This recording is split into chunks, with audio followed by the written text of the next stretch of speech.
I'm good. How Denzel said it, I'm leaving here with something. Okay? And all my exes know. Welcome to the Tissue Box Podcast. I'm your host, Pam Jordan. Welcome to the Tissue Box Podcast. I'm your host, Pam Jordan, and today we have an incredibly talented guest joining us. We are so happy to have her. Whether you're a music enthusiast or just curious about the journey of creative minds, you're in for a real treat. On today's episode, we are thrilled to have the remarkable Mikeya Murphy, M&M. Yes, she's going to be with us today. A true Jane of all trades. Mikeya is not only a gifted singer and songwriter, but also a skilled producer and so much more.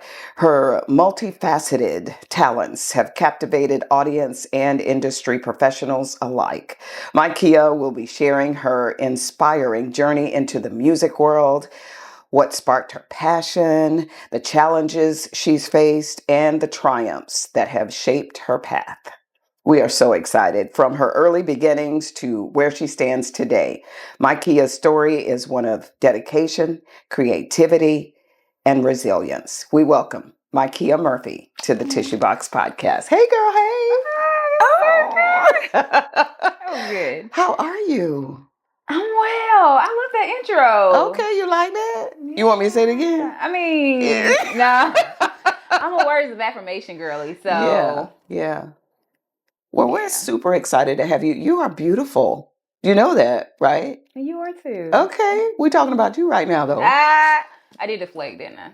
Okay. I am beautiful, huh? Yes, you are. And we need to own that as women. Yeah, you know, we tell other women that they're beautiful, but when we say, you're beautiful, you be like, well, Suck you it are in. too. Yeah. You know?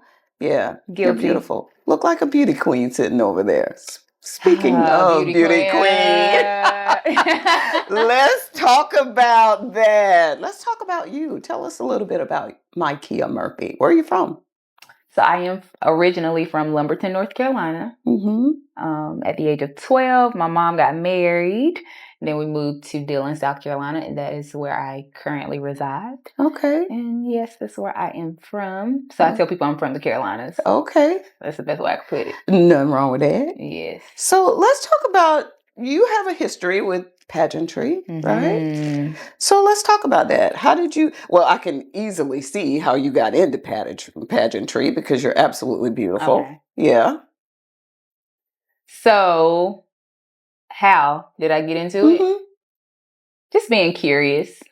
I was in the living room with my mom and I can't remember if my brother was in there, but we were watching the Miss America pageant. I was 18 years old. And I just looked at the whole competition and I was like, I could do that. Ooh. You know. That's how it usually starts. Yeah. I was like, I could do that.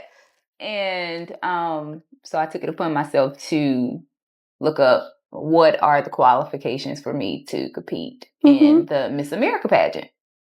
At what age were you? 18. Okay.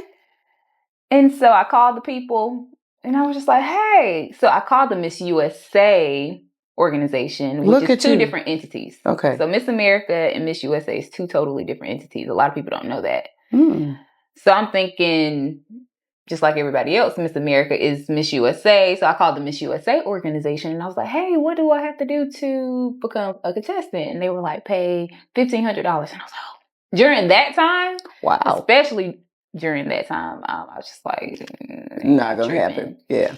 And then I would continue the research and see that Miss America and Miss USA is just, like I said, two totally different entities. And the Miss America organization, the qualifications were you had to raise $100 for the Children's Miracle Network and compete in a local pageant. And if you compete in a local pageant and win, then you would go to Miss South Carolina.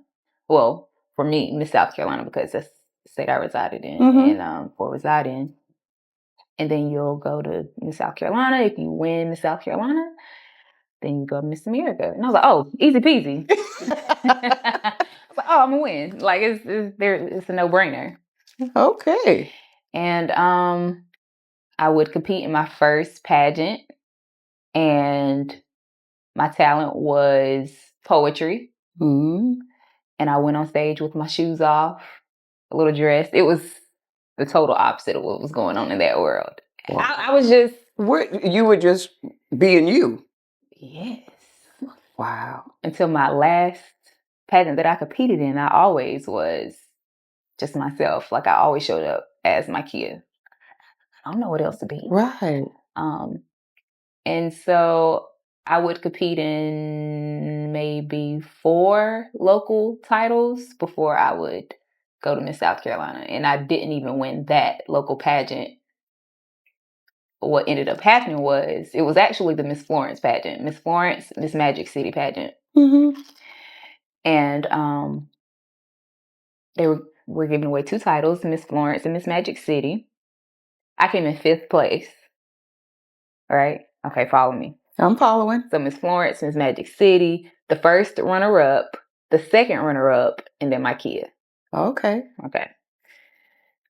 Miss Florence, she has a little situation going on. It was like, I still don't know to this day what happened, but she had to resign. Okay. The second one, she was mad, upset about some money or something. She resigned. So the first runner-up, she would get Miss Florence, right? But she had went to compete for Miss Hartsfield the following week and won, so she couldn't take this title. So the second runner-up would become Miss Florence, and Mikeya would become Miss Magic City. And that's how I got to Miss South Carolina. Wow. You know what? I didn't even win. Wow. What was that like? What was the competition like? To me, I was just like, oh, I got this. But, of course, it was a culture shock for me because there's a certain protocol. There's a certain demeanor you must have about yourself. And it was a predominantly white, institution, and still is. And so, not saying that I had to code switch a lot of times, but I had to code switch a lot of times. What was that like? Did that make you feel uncomfortable? Yeah, but I will always end up being myself. So it's like I would try it, but then eventually I'm back to normal.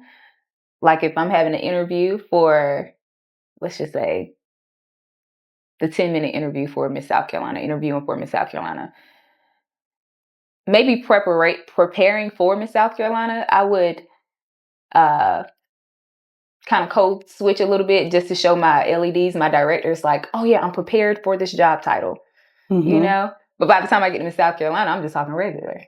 And I remember one specific interview, I don't know. I just felt boxed in a lot of ways. And anytime I feel boxed in, I'm gonna like burst out. Like that's just how I am. And this one specific interview, I don't know what made me say this, but I basically told the judges, I was like, yeah, because I'm from the hood and where I'm from, we don't. No, you didn't. I did. I didn't know what compelled me to say that. Like, they were asking me something about how has the world you've come from shaped you? Oh, I see. Because they ask that same question every single year because it's on your resume. And I said something along the lines of, yeah, because I'm from the hood and where I'm from. Did you say it with the neck roll? Probably. But I do remember getting feedback from the director over the Miss South Carolina organization, and they were like, they loved you. And I had the second highest interview that year out of like 60 girls. Wow. Which was crazy to me. But you were just being yourself. Because they had prepared me to enunciate your words. Say it like this, do it like this. But after you go through 60 interviews, kind of boring. Yeah, because everybody sounds the same. Yeah. So I guess I kind of woke them up a little bit, and they were just like, who in the world is this girl? And where'd you come from? Where'd she come from? Well, I'm going to tell you where I come from. The hood, the ghetto, and this is how we do things. And that's just an example of me always being myself. Wow. Just kind of coming out of the box, always pushing limits. Always. That is Mikeya Murphy? Yeah, it is. So talk about this transition from pageantry into music. And, you talked about competing in the pageants and you doing poetry. And how did you get from that into the music industry? Were you always a singer? Or did you always sing? So I've always known that I wanted to do music, like always. Okay. That's still to this day. Even before the pageantry? Yeah, for sure. Okay. But what the pageants did, it showed me how good I was at it. Miss South Carolina is still, to this day, the biggest stage that I've performed on. And as I would continue competing, because I started at 18, I stopped this year competing. I'm 30 now. Wow. So I've been doing it for a long time. But as I would continue competing, I'm like, I'm really good at this. And then I would get the awards and the accolades. And it's just like, oh, the validation. The validation, the affirmation, all the things, the recognition. And I'm just like, okay, I'm a performer. I'm good at it too. And so yeah. And then, well, in the midst of this, I would be probably 2014 when I first began pageants. This will also be around the time where I would not meet my friends because I went to high school with them, but I would begin recording with my friends in my homeboy's barn, his grandmother's barn in her backyard. And we called it Kerosene Studios. What? And they just wanted me to be on songs. They're just like, oh, we want you to we want you to sing something on this song, sing this hook, do this. And I'm like, oh, okay. And then I would find myself over there every week, doing something twice a week sometimes. And we were just like having fun, figuring it out. We didn't know it was the thing to do. It was just the thing that we loved, Right. And now, anytime you do anything that you love, it's not like work. It's not like a job. It comes with ease naturally. And look at where you are now.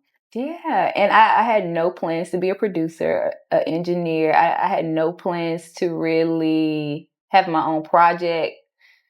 I did, but I thought I had to be a part of the record label. I didn't think that we could do that. I didn't know what the music industry would turn into, which is now you have more independent artists out here. And I just didn't know. And so when you started this and what you said about had no plans of being a producer, no plans, where did that come from? It just kind of I was constantly around it. Yeah. I was just constantly around it. And that's why I tell people all the time, like, never underestimate what you are being conditioned to. That's good. If you're in an environment constantly, don't underestimate that. Don't be shocked if you're constantly, let's just say, I was with you all the time doing podcasts, and I did it for 10 years, assisting you, and then year 12, I'm doing a podcast. Yes. And I'm just that like, makes sense. Where this comes from? I was around Pam for this amount of years, so I kind of know what to do. Or even if I'm not in front of the camera, like, let's just say the person who is recording now, Missy, who I love. We love her. Let's just say she becomes a movie producer one day, maybe 2030 or something. And then she's like, I don't even know what made me. How did I get here? Like, well, you kind of was, you were doing the things and you were in the environment to kind of cultivate that gift. And that brings up the point of how important it is who you surround yourself in, what kind of environment you're in, of the circle that you allow people to come into in your circle, because you feed off of that. And before you even know it, you're something else. You're just your environment. Yeah, it's who you you're let part in. of what you condition yourself to. That is so important. We show up, we behave in a way that is a reflection of our daily decisions. You know, I was thinking in the car before I got here, or before I came in here, I was like, I think a lot of my clients in the beginning, talking about fitness training, not to switch it up, but I was like, a lot of my clients, because one of my old clients texted me, that's what made me think of it. I said, a lot of my clients in the beginning, they would stick it out for a little while and then fall off. And then I had this revelation in the car. I was like, oh, in order to succeed in health, lifestyle, and fitness, you kind of got to get over the romance of things in the beginning. Meaning like the romantic version of how your body is supposed to look.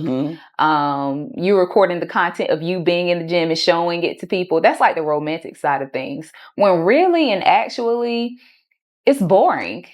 And when I say it's boring, meaning like I get up every day and do the same thing, but I come out and I look good. You get what I'm saying? Yeah, it's just the mundane things. Like, never underestimate the mundane things or the things that you're constantly doing daily, because it's going to add up. Yeah. It's going to add up. And I think once you get over the romantic idea or picture in your head of how things are supposed to go, and you just show up to do the work and do it constantly, even though it's boring, even though you don't hear the applause or the approval of people, it's like before you know it, you look up and it's just like, oh, this is what it is. I think a lot of people think like when they want to be something, or if they have a goal, they just think I have to do this and then I'm there.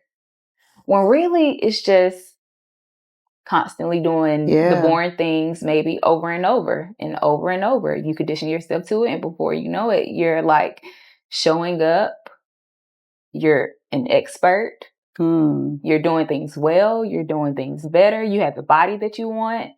Not to switch it up again, but I was listening to a podcast where this man was saying a lot of people neglect their spouses because they spend so much time wishing that they had something better, not realizing that they have the best, because the person that they do have are doing things to make their lives conveniently better. But because they're so used to it, they get bored by it, and then they neglect their spouse. But it's magnificent in itself just to have someone to constantly show up and be consistent. It's boring, but it's so beneficial.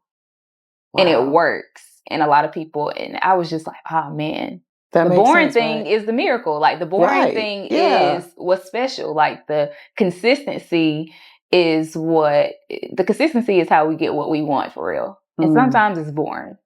Sometimes it is. I don't even know how I got there. I don't know. I'm just like, how did I even get there? But I'm trying to...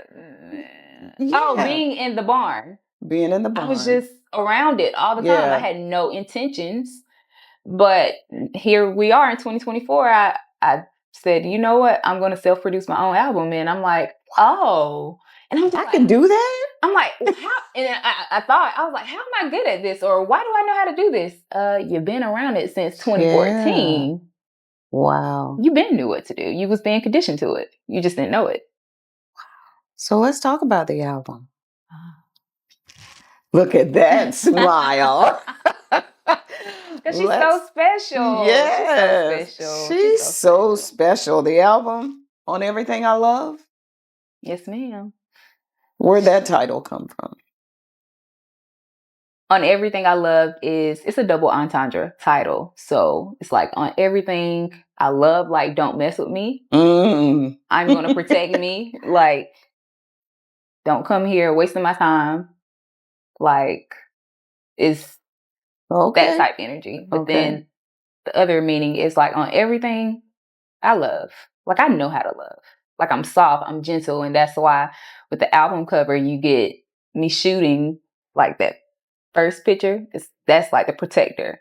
Me protecting me, representing me, protecting me. Mm-hmm. In the middle, you kind of got like the confident version of me, but then that third picture where I'm just more vulnerable and soft and gentle, like that's who I am at my core. But the world doesn't always deserve that part of me. That's important. So the album just represents the balance that I've recently implemented in my life of knowing when to be soft, knowing what to allow, knowing what boundaries to set with certain people, and while all still being confident. And that's that's a journey.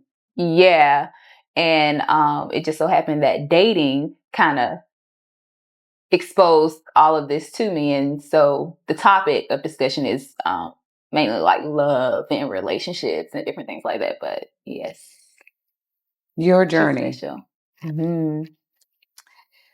You talked about how your relationships kind of is sort of like the meat of the album, would you say? Yes. Yes. It's all about love. And it's all about what you've been through.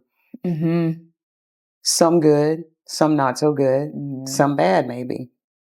But all for my good though.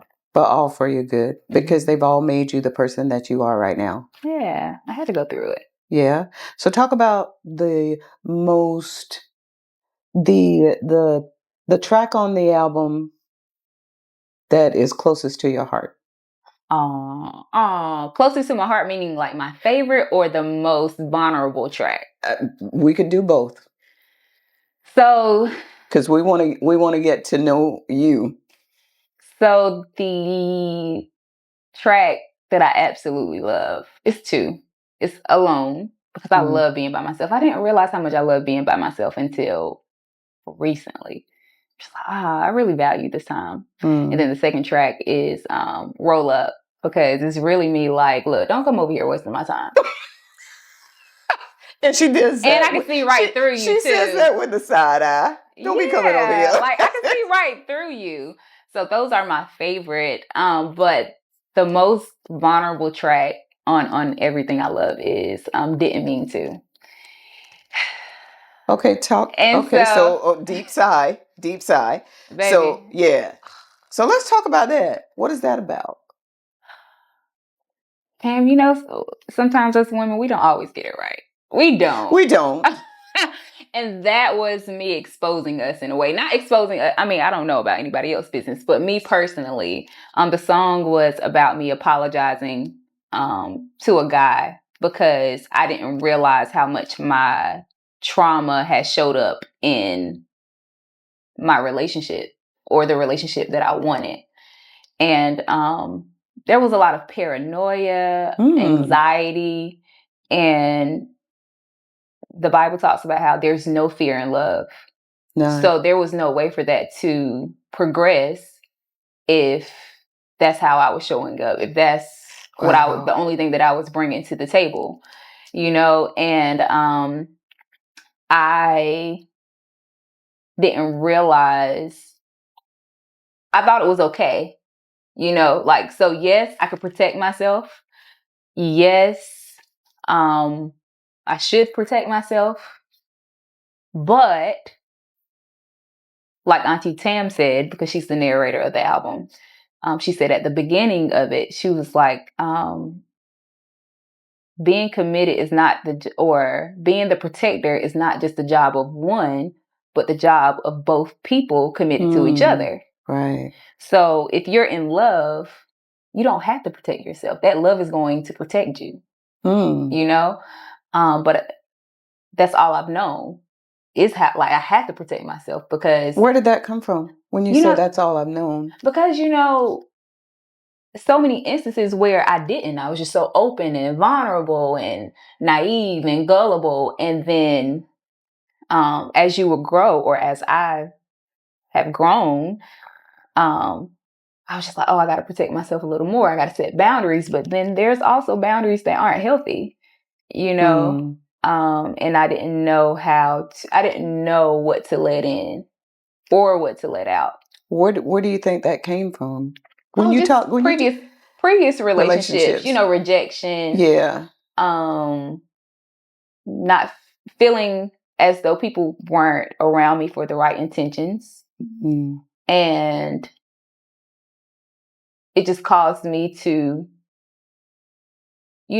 be closed off in a way. So now when someone does come and they do want to love you and they want to love you right, all I know is this though, so what you've been conditioned to, don't neglect what you have been conditioned to.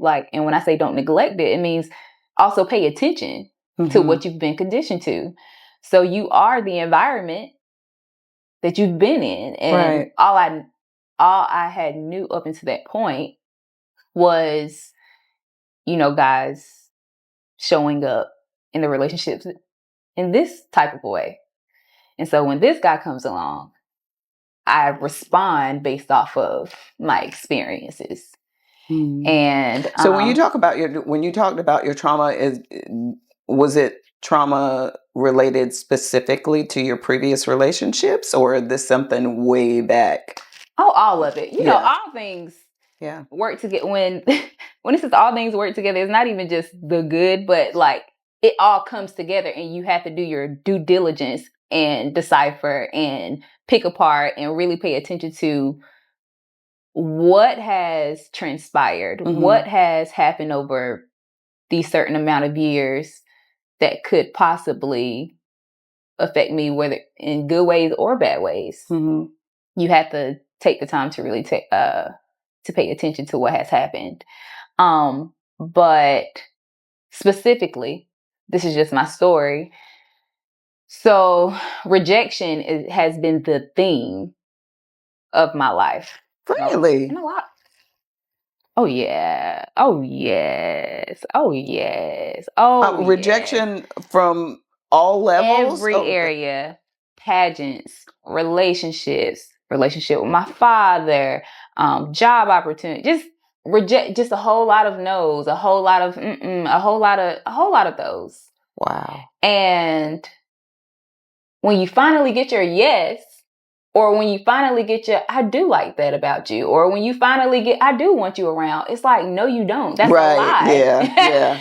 Because that's what you've been. That's all you know. That's all you know. That's a lie. So the song didn't mean to was me taking quick accountability for oh, this is not that. And I perceive this. Oh, my bad. I'm sorry. Yeah.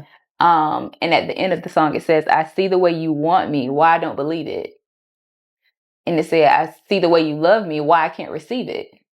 It's like, why can't I? And it's just like, oh. And recognizing that. And it starts off by saying, hi, I'm back after my panic attack. I literally had panic. Because it's just like, oh, you don't want me. Oh, no. That's you're here to hurt me. That type energy. Yeah. And it's real. It was, oh yeah. And I was just like, oh man, I had to apologize. So how did you come to that revelation though? How did you come to recognize that, to say, oh, where did that come from? I wrote that song quickly too. I wrote that song this year. And the revelation came this year. So I don't want anybody thinking that I'm perfect. I'm learning how to do this thing called life day by day. And so what happened was my 30th birthday, which was in June, I dropped this project in September. It was a couple of days before my 30th birthday. And I said, God, something. And I wasn't even talking specifically about relationships. I wasn't talking about anything specific, right? I said, God, something is holding me back. I feel like in the spiritual realm, I said, I feel like something is holding me back. Like something is in my way of something that I'm supposed to get. And I can't figure out what it is. I was like, what is it? I was like, I feel like a spiritual wall, holding me back. What is it? And I knew he was going to show it to me. And I knew it was going to be a lot when he did reveal it to me. So I said, I need for you to be gracious now. Because I know you like to just... I was like, when you give me this revelation and when you give me the truth, I said, I want the truth. That's what it was. I said, I need the truth. I said, but I need for you to be gracious with your girl. because I know how this works, because I've experienced this multiple times before, but just kind of like, small instances. This one, I really wish I could explain it how I felt in that moment. But it just felt like I couldn't get out. It just felt like a wall. Really? Yeah, and I was like, oh no. I said, something is holding me back. And so when you're going through that, what does your daily look like then? If you're, are you just...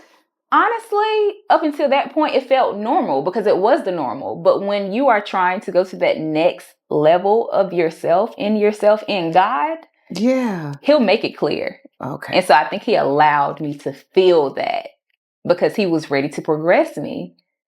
And I knew it was time for progression. I could feel it, but I'm like, oh, wait, there's something in the way right now. What is in the way? And so when I prayed that prayer and I said, God be gracious with me, then He revealed to me that one of the biggest things was my perception about relationships and love. Wow. And I sunk when He revealed that to me. And I said, oh, and it wasn't just that instance. It was a lot of things that I had did wrong in previous relationships past. Now, I'm still very much the victim, like in a lot of situations, but I got my little mistakes here and there. Yeah. And I was willing to acknowledge that. But that specific relationship was like the most obvious, like it revealed it the most. And so I sunk, like I said, and I was just so shocked. And I said, oh my God. And I said, I gotta apologize. This is not okay. So it just came to you just like that. It just hit you like a ton of bricks. Like, oh yeah, it was crazy. And that was this year. So I'm telling y'all my business. But I think God knew I could handle it though. Yeah. I'm the type of person, when things come to me, it's just like, okay, I'm a solutions-based person. It's like, all right, here's the problem. How are we going to fix it? So when that revelation came to you and you were like, and you sunk, what was your next move? I wanted to apologize, but I was ashamed. I was like, God, I don't even know how to do this. And I was afraid of the rejection of, like, if I do reach out, like, what's going to happen? And so I prayed and I waited a couple days, and He was so gracious when I apologized. Now, He didn't want me back. Oh. No, okay, so I can't say that He didn't want me back. Let me not lie. Let me not lie, because I'm still very much Mikeya. But He was very cautious. And it would have been selfish of me to even assume that I could get the same version after how things. Would you want it though? Huh? Do you think you would have wanted that after you realized? Let me tell you. If this man ever spin the block, it's over for all y'all. Even you, Michael B. Jordan. Like, I don't even want you no more. If this man spin the block, I'm telling you, like. And you think you're ready for that now? Oh, you know what's so crazy? Before he came, like before I met him, I had went through a crazy situation before that, which kind of wounded me terribly. And I remember after that situation, I was like, all right, guys, if you send them in, I said, I'm ready this time. And he sent them, and I was not ready. So I'm not even going to be like, yeah, I'm ready, because obviously I thought I was last time. But I know next time I will go into it with more prayer and mindfulness. Yeah. Knowing that God can help me navigate it with better. Discernment. That is. Yeah, but if you this girl right take me off the mat, boo. Get me off the mat. Because you're ready. Yeah, I think we are. With God, all things are possible. But you got to be ready though, and you got to feel it. You got to know that you're ready, because we don't want to play with people's emotions. We don't have time for that. We want to be real. Now there's people out there who still want to dibble and dabble and are not serious and probably won't ever be. Yeah. But you have to go into it realizing that emotions are emotions. They're just that, and they're very personable. And people, like I said, you never know what can trigger a person. So you have to be careful with people's emotions. If you want to play, say that You want to play, you're not serious, and let me go on my way. Now, I wasn't playing. I was just terrified. I was terrified. I was just terrified. Yeah. I don't believe in playing over people's emotions. Right. We can't do that. I was terrified. Really? Yeah, but I'm telling you. Okay. We know. But I just find so much comfort in knowing that I'm like, I have God as my ultimate partner. Like, I'm good. Yeah, He has helped me navigate a lot of things that people will never know about. And I'm just like, if I got Him, I'm good. Yeah. If I submit myself to His will, I'm good. If I listen to that voice, because I'm getting better with the whole discernment thing. And so that's a beautiful thing. Yeah. Your favorite line in that? In that what? That song, that track. Can you sing it? Sing? Now you got to pay me for that, Pam. No, we want to hear a little bit of it. The one that the line that felt the most. I was singing it today on the way here. The part was, Are you here to stay? Are you here to stay?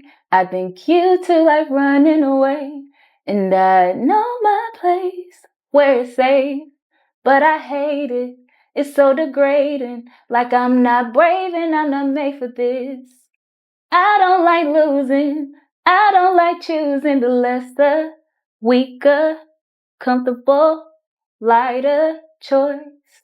I like to boss a bee about it, cause I'm about it even though I'm afraid, cause I'm gonna find my way at the end of the day. I don't know why I push you away the way I do. And I'm not proud, babe. No, I'm not proud of how I handled you. No, no. I see the way you love me, why I can't believe it. I see the way you hold me, why I can't receive it. From the first day, yeah, you told me, but I just dismissed it. I see the way you want me, why I can't believe it. Does he know that song is about him? No. No, of course not. He got about 4 or 5 songs on that album about him. Really? Yeah. Oh, let me tell you. The guys that I deal with, and it's not saying that he's not special. Yeah. But it's just like, oh, they get used as muses for sure. It's just like, oh, we got to use this for something. So good, Scott. Denzel said it. I'm leaving here with something. Okay? And all my exes know. They are going to turn into a song for sure. It's been my greatest, even though it's been painful, my relationship experiences have been painful. They have been very rewarding as it pertains to music. Mm-hmm. Yeah. They've got some good old lyrics out of me. Yeah? Yeah. So, like, even if I, God bless them, like, because I don't like holding on to people, if they don't belong to me. So, let's just say I don't ever talk to this guy again. Whoever the next guy is, he getting a whole album about him, too. That's just the rhythm of me as an artist. Yeah. So yeah. What are your goals now? You've got this album out. You produced it. What's next for Mikeya? On Everything I Love Part 2. Ooh. Yeah, and I want to exclusively invite you to the listening session. I feel special. You are. Oh, girl, I'll be there. I'm so you proud of check you. The dates. You need to check I don't have to. I don't have to. So this is an exclusive. Okay. So On Everything I Love 2 is actually going back to my poetic roots. Because like I told you, I started off doing the poetry, but it's infused with a lot of music. And talking is how I process a lot of things. Talking to myself, like the way we having the conversation, I talk to myself like, I do that too. Yeah, that's me, and this is me too. I do that a lot too. And we're making it a lot of progress. That's great. So it's On Everything I Love, affirming me. So the project is about me affirming myself in a lot of ways. How far do you want to go with this music thing? I want to go far, but I don't want to go to any place where I don't belong. Like if I'm not supposed to be there, I don't want to be there. Like, I'm good. And like you said, your relationship with God and your discernment, you'll know. You get a vibe. Even if I try to stay, he gonna yank me out. That's right. That's right. He does that. Oh no! When you one of the strongest soldiers, he don't play fair. He just like, let me get this girl up out of here.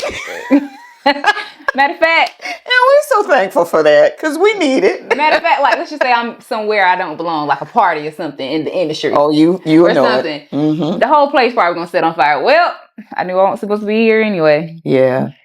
So he does that. He'll chase that one. Mm-hmm. For sure. He does that. And so he has proven that time and time again. Yeah. And the Bible also talks about how he always gives you a way of escape. Don't take advantage of his grace. Now, I try my best not to. But even if you do find yourself in a little fender bender, he always provides a way of escape. Always. Yeah. Wow. Always. Always. That's my dog. So yep. That's my dog. That's my big dog. Sky Daddy, for sure. That's my dog. I love it. Listen, for sure. And he's so real. Like, it's just it's so crazy. We're talking about somebody, it's just so real. Wow. But you gotta have you gotta have the wherewithal and the deep rooted connection with him to have that. I often wonder how people without him, move. And I know it happens every day because we see it every day. But him at the helm and allowing him to take charge of your life. Yeah. And allowing him to direct your path. I mean, and the joy that comes from that, I'm like, it ain't always joyous now. You know what I'm saying though. Yeah, there's joy at the end. Let me say, oh my God. But sometimes put me in the streets. But that journey is necessary though. Yeah, and you just have to be open. You have to be open to that. You have to be able to look at yourself and see your flaws.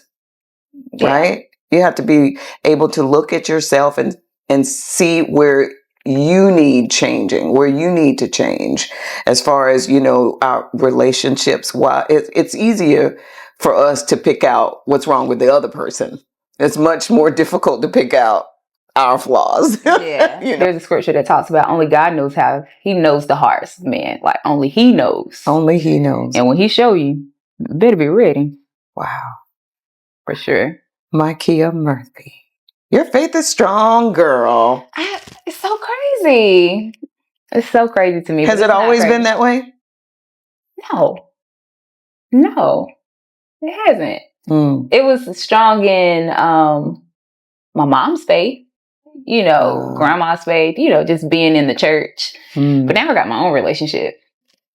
Much better. Now everything, you understand everything. Maybe like when you were growing up and we talked about church and, you didn't understand then, but you have to go on your own path and your own journey. And now you have a greater understanding of who he is. And it's like when the older people used to say, I woke up in my right mind. Yes. For some reason, that makes so much more sense to me. Yeah. Because I could have lost it so many times. I know. Too many times. Yeah. I'm just like, the simple things they used to say back in the day is starting to make sense. Yeah. It does make sense. We all could have lost our minds a long time ago. I mean, so many times, like you said, but the grace of God. Let me stop. Because I'm about to get, He deserves this moment. Like I'm just in awe. Like I was in my bed and I was like, God, there's so many things I want. Pooh was talking, she briefly mentioned this when we were eating lunch downstairs, but it's just like, I want more. I know there is more for me. I know God is going to give me more, but if he don't give me He done enough. He done enough. He's done enough. And it's just, my life is good because I have peace. I have joy. Like my life is good. I live a good life and it has nothing to do with materialistic things. I live a good life. That's beautiful. So good. That's beautiful. Well, we want nothing but the best for you. We see big things in your future. Yeah. We're so proud of you here at the Tissue Box. Girl, stop. I love her. love her. Mikeya, where?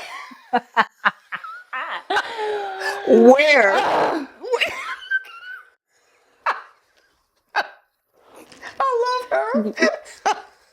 Where can we find on Everything I Love? Where can the people get their hands on Everything I Love? It's on all streaming platforms. Oh, download the Mikeya Janae app because I do have my own app. Okay. And you get exclusives on there. And there's some big things in store for that app. Awesome. Going into the new year, and Everything I Love Part 2 is all a part of that. I'm so excited. I cannot wait to hear. I'm extra, and I love being poetry infused with music. Mm-hmm. That should be nice. Yeah, looking forward to it. On Everything I Love, one was red. Everything was just like red. Mm-hmm. But now we're going into the yellow. Okay, that's why I wore my yellow shirt. Okay, Mikeya Murphy. Thank you for tuning in to this edition of the Tissue Box Podcast. We've had so much fun with Mikeya today. Make sure you like, subscribe, and share. And until next time.